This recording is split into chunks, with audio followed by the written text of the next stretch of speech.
Elsa y Dan. Le conoció en una lavandería de Londres. Ella pasaba un año sabático descansando de su trabajo como profesora en Estados Unidos. Acababa de pasar por un traumático y agotador proceso de divorcio. Le había visto antes por el vecindario y cuando finalmente empezaron a hablar, sintió como si ya le conociese. Era abierto y amigable y se cayeron bien desde el principio. Era muy gracioso. Ella se sentía sola. El tiempo se presentaba horrible. Caía aguanieve. Ya había visto todas las películas y todas las obras de teatro de la ciudad y no conocía ni a un alma en ese lado del Atlántico. La soledad del viajero, dijo Dan compasivamente mientras cenaban juntos. Es lo peor. Al acabar el postre, Dan se dio cuenta de que se había dejado la cartera en casa y tuvo un gesto de vergüenza. Elsa estaba encantada de poder invitarle. Después fueron al cine, en el pub, después de unas copas. Él le dijo que era traductor para Naciones Unidas. Viajaba por todo el mundo. En ese momento estaba esperando que le enviasen a alguna parte. Se vieron 4 veces esa semana, 5 a la siguiente. Dan vivía en un piso en Hampstead, según dijo. Sin embargo, no esperó mucho tiempo para trasladarse a la casa de Elsa. Elsa se sorprendió a sí misma porque le encantaba la idea de que Dan fuese a vivir con ella. Ella no era tan lanzada. No sabía cómo había sucedido, pero después de tanta soledad, estaba pasando la mejor época de su vida. Aún así, había detalles extraños, cosas de las que no hablaban y que habitaban en la cabeza de Elsa. Él nunca la invitó a su casa, nunca conoció a sus amigos. Una noche trajo una caja llena de magnetófonos envueltos en sus plásticos directamente de fábrica y unos días más tarde habían desaparecido.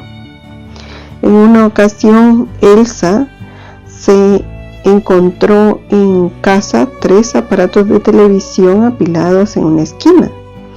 Se los guardó a un amigo. Fue todo lo que dijo Dan al respecto. Elsa le pidió más información y él simplemente se encogió de hombros. La primera vez que Dan no acudió a una cita con Elsa, ella temía que hubiese tenido un accidente. Siempre cruzaba las calles sin mirar, como una flecha. No volvió a casa en 3 días. Al final, Elsa se lo encontró a media mañana durmiendo en casa. La peste a perfume rancio y cerveza la puso enferma. El miedo a que le hubiese sucedido algo se tocó en algo nuevo para ella. Celos incontrolables, desagradables, salvajes. ¿Dónde has estado?, le gritó. He estado tan preocupada. ¿Dónde estabas? Recién levantado, tenía un aspecto bastante agrio. No me vuelvas a preguntar eso en la vida, respondió. ¿Qué? ¿Dónde voy? ¿Qué hago? ¿Con quién estoy? Eso no te concierne, Elsa, no preguntes. Era una persona diferente, pero un segundo después pareció recobrar la compostura. Se desperezó, salió de la cama y se acercó a ella. Sé que te duele, dijo en su antiguo tono amable, pero piensa en los celos como si se tratase de una gripe. Lo superarás, de verdad, amor, lo superarás. Como una gata lamiendo a su cría, consiguió recuperar la confianza en él. Aún así, Elsa pensaba que lo que había dicho sobre los celos era de lo más extraño. Estaba segura de que él no había experimentado nunca el dolor de la confianza traicionada. Una noche le preguntó si le apetecía salir a comprarle un helado. Dan no respondía y cuando ella levantó la vista para mirarle, vio una expresión de furia en su cara. «Siempre has tenido todo lo que has querido, ¿no?», dijo en un tono extraño y malicioso.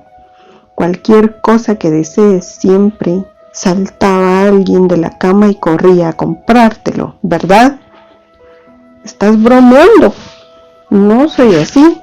¿De qué estás hablando?».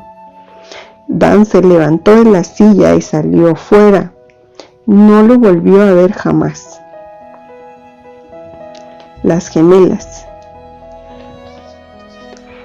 El día en que las gemelas cumplieron 30 años, Ellen y Steve repasaron el pasado de sus hijas con sentimientos encontrados. Cada uno de los logros de Ariel tenía su contrapartida en una conducta desagradable de Alice, impredecible, frecuentemente destructiva y a veces dispendiosa. Las niñas eran gemelas disigóticas, pero tenían un parecido impresionante. Sin embargo, las personalidades eran tan diferentes como la noche y el día. Quizá la metáfora más apropiada en este caso es que eran como el cielo y el infierno.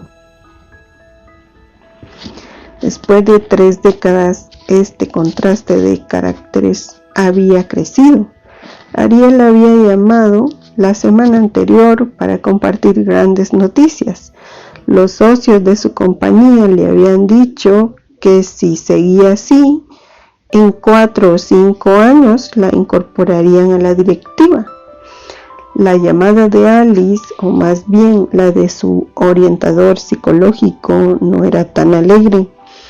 Alice y otra residente de su centro de reinserción habían abandonado la casa en medio de la noche y no las habían vuelto a ver.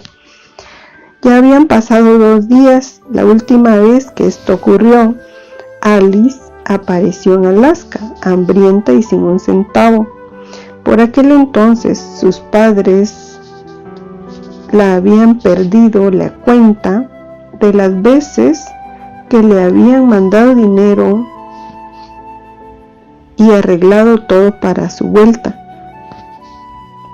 No es que Ariel no hubiese dado problemas en su infancia y adolescencia, pero habían sido más o menos normales. Cuando no se salía con la suya, estaba de mal humor, hosca y sombría, y fue peor durante su adolescencia. En la escuela secundaria había fumado cigarrillos y marihuana. Después abandonó la universidad en su 2º año porque pensaba que no valía para estudiar. En realidad, no encontraba su camino. Durante aquel año que pasó trabajando, sin embargo, decidió ingresar en la escuela de Derecho y desde aquel momento ya nada la detuvo. Se concentró en lo que hacía, estaba fascinada por aquello, demostró ser muy ambiciosa. Se licenció con notas excelentes, se especializó y encontró trabajo que quería en la primera entrevista.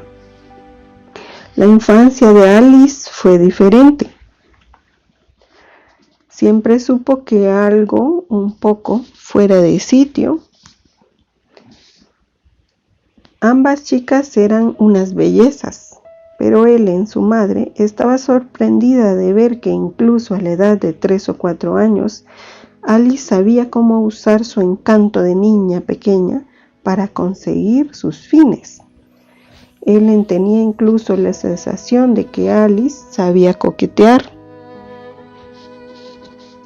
Se feminizaba cuando había hombres cerca, aunque esas ideas sobre su hija le hacían sentir terriblemente culpable. Ellen se sintió todavía peor cuando encontraron muerto a un gatito que les habían regalado. Había sido estrangulado en el jardín. Ariel estaba claramente triste, las lágrimas.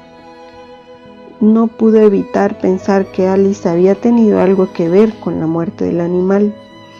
Las hermanas se peleaban como cualquier otro par de niños, pero de nuevo algo estaba fuera de su sitio. En la manera en que las gemelas acometían sus discusiones, Ariel estaba siempre a la defensiva. Alice era siempre la agresora y parecía experimentar cierto placer arruinando las cosas de su hermana. Fue un descanso para todos que Alice se marchase de casa a la edad de 17 años. Al menos Ariel podría vivir en paz. Pronto se hizo evidente, sin embargo, que Alice, al independizarse, había descubierto el mundo de las drogas. Ahora no, solo era impredecible, impulsiva y capaz de las más terribles pataletas para conseguir sus objetivos, sino que se había convertido en una adicta y hacía cualquier cosa para mantener su hábito, incluso el robo y la prostitución. Los tratamientos, $10,000 por semana en una costosa clínica, y las finanzas se convirtieron en una continua sangría para Helen y Steve. Me alegro de que alguien en esta familia vaya a ser solvente, dijo Steve cuando oyó las nuevas de Ariel. Se pregunta cuánto tiempo podría seguir apoyando económicamente a su hija. De hecho, había estado reconsiderando seriamente si se debía sacarla siempre de la cárcel o no. Después de todo, no era ella y no Ellen o él la responsable de sus actos. Ellen era categórica al respecto. Ninguna de sus hijas iba a pasar ni una noche en la cárcel. Alice ya había pasado bastantes, pero Ellen prefería obviarlo. Mientras ella estuviese viva y tuviese dinero para pagar la fianza, se convirtió en una cuestión de responsabilidad. Ellen creía que ella y Steve habían fallado en algo en la educación de Alice, aunque en 30 años de autoanálisis no pudo identificar cuál había sido su error. Quizá era algo subconsciente. Quizá no se había alegrado lo suficiente cuando el médico le dijo que iba a tener gemelos. Podría ser que hubiese despreciado a Alice sin darse cuenta, pues era más fuerte que Ariel al nacer. Puede que de alguna manera ella y Steve hubiesen generado un síndrome de Jekyll y Hyde al insistir en que las chicas no vistiesen de la misma manera y fuesen a escuelas de baile y campamentos diferentes. Quizá esto, quizá lo otro, pero Helen dudaba. ¿No cometen errores todos los padres? ¿Acaso no todos los padres muestran sin darse cuenta preferencias hacia un hijo, aunque solo sea temporalmente? ¿Acaso no todos los padres se implican y disfrutan en el devenir de la vida de sus hijos?